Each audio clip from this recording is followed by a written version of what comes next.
On parle depuis le début du show ce matin de développement du programme de basketball, développement de hockey. Mais le développement, c'est le développement multisport aussi. Et là, c'est notre segment cross, le sport national d'été du Canada, avec notre collaborateur Jay Phoenix de JPL Lacrosse. Salut Jay, ça va bien? Salut Nick, ça va toi? Ça va super bien, super bien.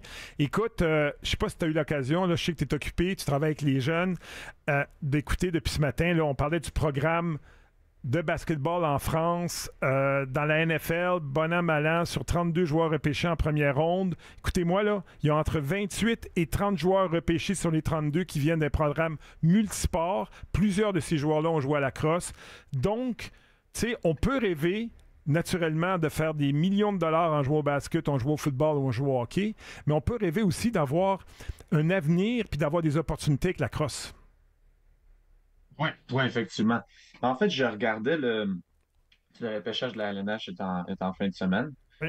qui est le rêve pour tu sais, la plupart des joueurs de hockey. Tu veux aller dans la LNH, aller jouer pro. Donc, je regardais la crosse, c'est quoi un peu, tu sais, c'est quoi le gros but de la crosse? Où est-ce qu'on veut aller avec la crosse? Parce que, tu sais, le côté professionnel, oui, il y en a un, il y a des ligues professionnelles, mais vraiment, le but principal, c'est de réussir à aller te chercher un diplôme universitaire à une des grosses universités, soit américaines ou même canadiennes. Fait que donc, tu sais, avec la crosse, tu sais, il faut quand même que tu travailles avec tes notes puis être sûr d'avoir des bonnes notes à l'école et tout.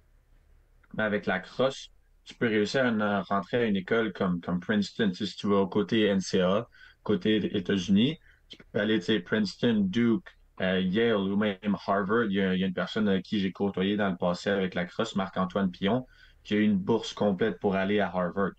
Je veux dire, qui est Ouais. l'école peut-être la plus renommée euh, aux États-Unis, au Canada, même peut-être au monde. Donc, tu sais, c'est quelque chose qui est très, très gros à faire. Puis côté, si tu veux rester au Canada, il y a ce qu'on appelle la CUFLA. Donc, la CUFLA, c'est un acronyme pour en anglais, c'est le Canadian University Field Lacrosse Association, qui est la ligue universitaire de crosse au Canada. Donc, ça implique des écoles universitaires en Ontario et au Québec. Donc, en Ontario, au total, il y a 14 équipes. Au Québec, on en a deux. Donc, il va y avoir l'équipe à l'Université McGill puis l'équipe à l'Université Bishop, qui sont deux équipes qui sont très bien établies. Je veux dire, McGill, ben, tu sais, tu le sais, Eric, un peu. Oui. McGill était en finale l'année passée contre Western, qui est en Ontario, dans l'ouest de l'Ontario, qui est une ligue très, très, qui est souvent oubliée dans le monde de la crosse un petit peu parce que tout le monde pense États-Unis, mais qui est une ligue très, très compétitive où ce que tu peux réussir à avoir un diplôme de l'école McGill qui est peut-être une des meilleures écoles au Canada, euh, puis que la crosse t'aide. Donc, il y a beaucoup de gens qui vont me demander souvent des fois, tu sais, comment est-ce que, tu sais, je joue à un sport, mais comment ce sport-là va m'aider vraiment à rentrer à l'université, puis à avoir mon diplôme quand ça me donne un peu plus de travail, puis ça remplit mon horaire. Dans le fond, ce qui arrive, c'est que au côté canadien, côté dans la CUFLA, il n'y a pas de bourse athlétique. Donc, ça va pas t'aider côté monétaire, mais ce que ça va t'aider, c'est le département athlétique va t'aider à rentrer dans l'école. Donc, si on prend une école comme McGill, qui est une école qui est très, très renommée, très, très dure à rentrer, il faut une moyenne de, j'ai pas les statistiques en ce moment avec moi, mais tu sais, une moyenne de peut-être 80, tu sais, au-dessus de 95 minimum. Faut avoir des bonnes notes. Le côté académique prime sur le côté athlétique à McGill, dans tous les sports. Ouais, exactement. Mais ce qui arrive, en parlant avec, j'ai réussi à parler à un entraîneur de McGill, ce qui arrive, c'est que des fois, le côté athlétique, donc le département athlétique, va essayer de pousser un petit peu plus pour, si t'es un bon joueur de crosse, ou tu sais, peu importe le sport, en fait, si t'es une star, un bon joueur de crosse qui va vraiment aider leur équipe, ils vont essayer de pousser un peu plus pour que toi, tu puisses rentrer dans l'école. Si, ça veut pas dire que t'as pas besoin de faire ton travail à l'école puis que tu peux rentrer avec des notes de 80. Ça veut pas dire ça pantoute. Mais si, admettons, on se dit tu sais, la limite, c'est qu'il faut que tu aies minimum 95 pour un élève normal. Peut-être qu'un athlète, s'il y a un 92 moyenne générale, le département athlétique va un petit peu l'aider à rentrer. Donc, tu sais, puis c'est juste que ce que tu veux en tant que personne dans ta carrière et tout, c'est vraiment juste de réussir à ouvrir une porte, puis ensuite tu fais le travail, puis tu sais, tu vas réussir à faire ce que tu veux, puis avoir ton diplôme, puis à te créer une carrière avec ça, tu sais. Tu parlais qu'au niveau universitaire canadien, il n'y a pas nécessairement d'aide financière. Par contre, aux États-Unis, puis ça, c'est important de le mentionner aussi, Jay, c'est que oui, tu peux avoir une aide financière si tu vas jouer à la crosse dans une des grandes universités, mais si tu es un multisport, tu joues au hockey et à la crosse, fait que tu vas avoir double aide financière. Je donne un exemple. Si ça coûte 50 000 US pour aller jouer, pour aller étudier dans une université, ben le département athlétique de crosse va te donner 15 000, puis le département de hockey peut te donner 20 000. Fait que ça te donne déjà 35 000 sur 50 000. Puis là, c'est des sommes exorbitantes. Puis les gens qui nous écoutent, je suis pas en train d'encourager d'aller payer en US alors qu'on a des très bons programmes ici au Canada. Tout ce que je dis, c'est pour certaines personnes, pour certaines familles, c'est le but visé. Alors, si vous impliquez vos enfants déjà dans le multisport jeune, peu importe les sports que vous voulez, mais vous allez avoir une opportunité d'avoir une meilleure aide financière. Je l'ai connu, je l'ai vécu, j'en ai été témoin. Donc ça, c'est des choix personnels que vous devez faire. Mais la crosse peut vous amener, comme tu disais, Jay, à avoir une bonne éducation. Parce que le but pour 99,9 des gens qui font du sport, c'est éventuellement de retrouver sur le marché du travail puis d'avoir des outils. C'est pas tout le monde qui va devenir professionnel.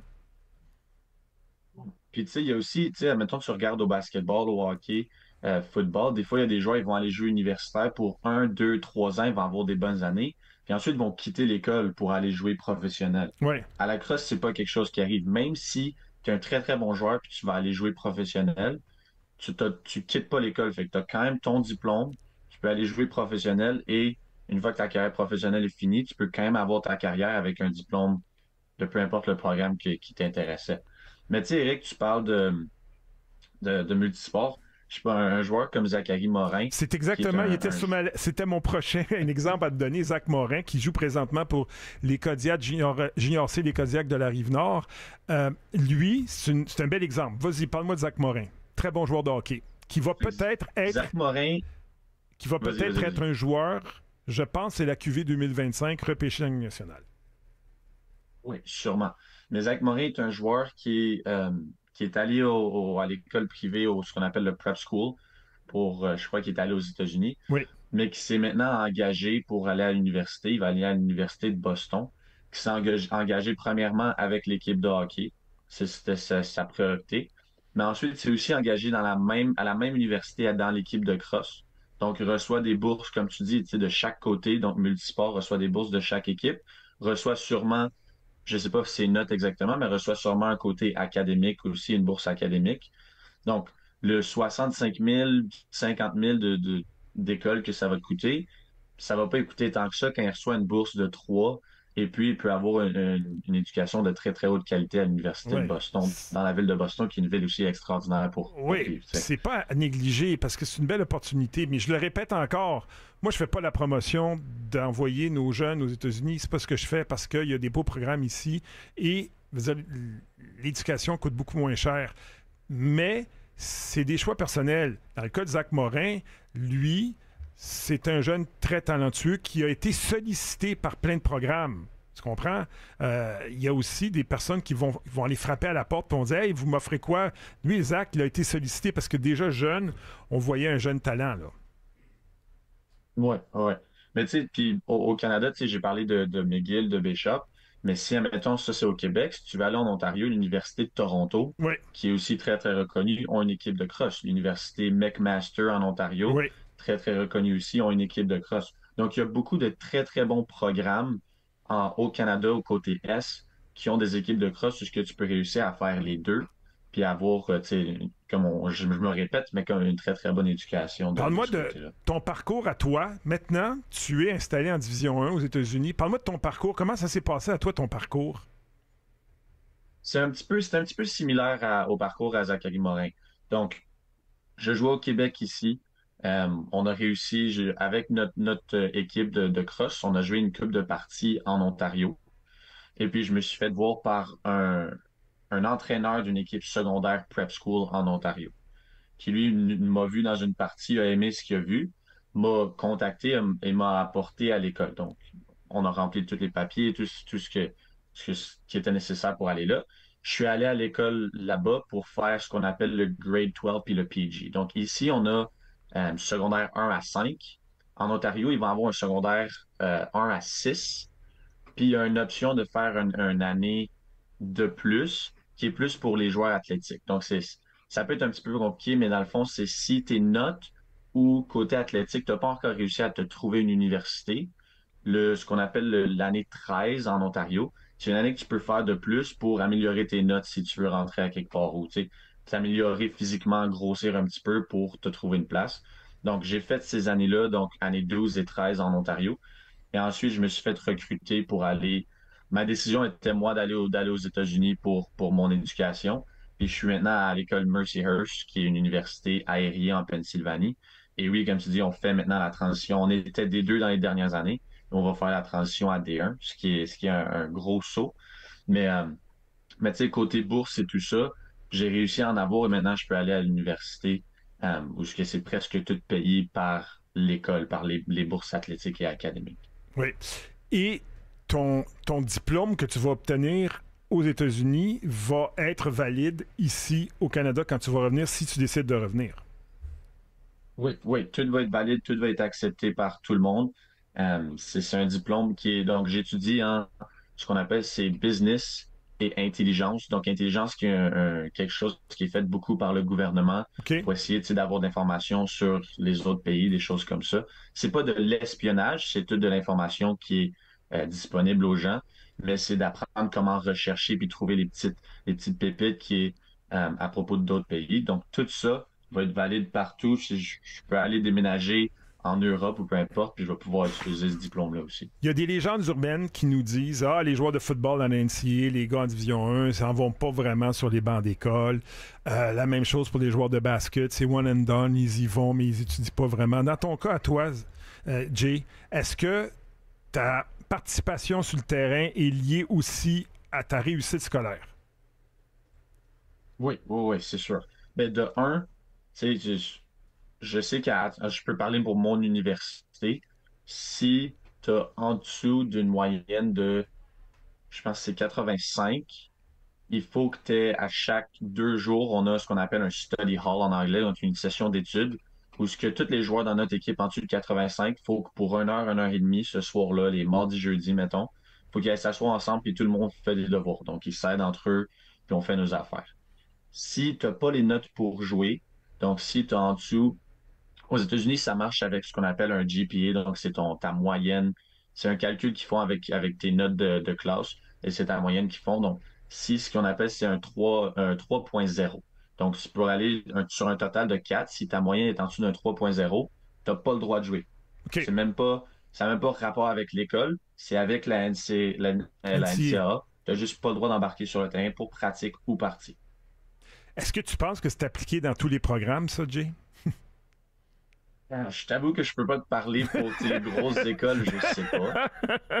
Mais tu sais, pour ma grosseur d'école, on a 3 à 4 000 personnes. Ça, c'est très, très respecté, puis on le fait. C'est sûr que tu sais, les programmes où il y a beaucoup d'argent qui rentre, puis c'est comme tu dis, un peu les équipes de football, où ce que l'équipe de football fait vivre l'école, je ne sais pas, je peux pas vraiment te parler Ouais. de ça, mais en tout cas, pour mon cas, oui. Ouais, c'est ça. Je m'imagine mal Archie Manning à Texas qui n'a pas les notes et qui ne sera pas sur le terrain lors d'un samedi après-midi. Mais encore une fois, comme je te dis, là, au moins, ce qu'on dit, c'est qu'à la crosse, tu as une opportunité d'avoir une éducation vraiment de haut niveau, soit au Canada, soit aux États-Unis, selon les choix. Donc, on va continuer à en parler la semaine prochaine. On va attaquer un autre sujet, mais on va toujours rester dans le développement parce que je m'aperçois là, quand je lis la messagerie texte, Jay, ça fait beaucoup réagir les gens. Puis on va parler du multisport là, pendant les prochaines semaines. Je te remercie beaucoup. Merci. Puis bonne continuité. Je sais que tu travailles avec les jeunes encore, hein, n'est-ce pas?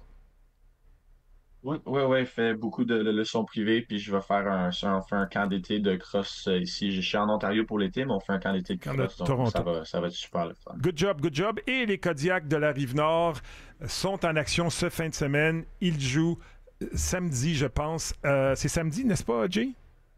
Oui, oui, samedi soir à Mascouche. Samedi soir à Mascouche. Et puis le lendemain, ils vont sur la route. Merci beaucoup, Jay. On se reparle la semaine prochaine. Bye bye.